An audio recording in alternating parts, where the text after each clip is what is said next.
A few days ago, I came across a post that was very interesting. A 1700 rated player said that Martin won against him. He didn't only beat him, Martin outplayed him even after losing a piece in the opening. So obviously, I had to check the game for myself. So without further ado, let's jump into the game.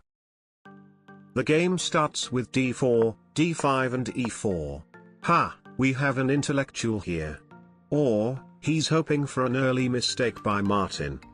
Which immediately happens. e5. Now the knight has to move again to d7, or back to its original square. But certainly not to that square. Martin traps his knight on move 3. That's a really remarkable achievement. But anyway, I have no idea how he recovers from this, but who knows, maybe he suddenly turns into drunk Magnus. You're probably wondering why he would turn his bishop into a tall pawn like this. My guess is he knows his opponent is an intellectual, who's 100% going to play the French move. See? This is what happens when you have two intellectuals in one game. I could be going insane, but I think Martin is preparing to castle. Dude. He castled. This is actually harder to believe than Martin beating a 1700. Wow. King to b8.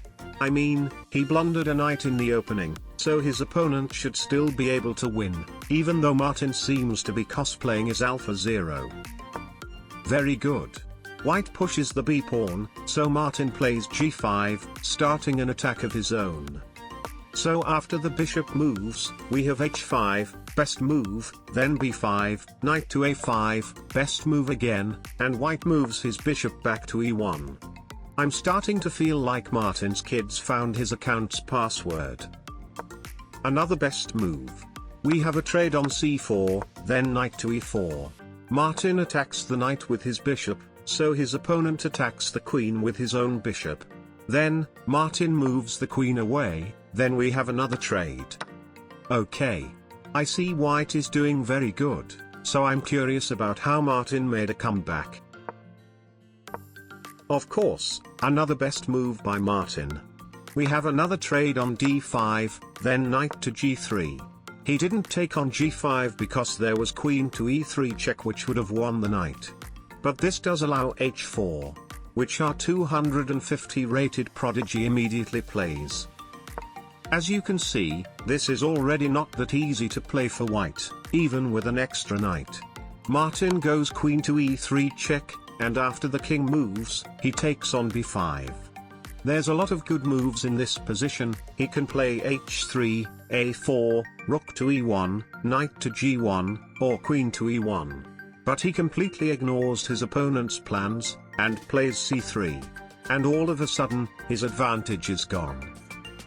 But it gets even worse. White has to play either knight to g1 or c1, to not be totally losing. White plays the natural rook to e1, but Martin unleashes the brilliant h3. And all of a sudden, his opponent has absolutely no defense against black's threats. White offers a queen trade, but after black captures, he has to take back with the king, and now Martin wins the knight. Then, Martin brings the other rook, and his opponent resigns. Well, for any of you who are wondering, this is Martin, when he uses 10% of his brain.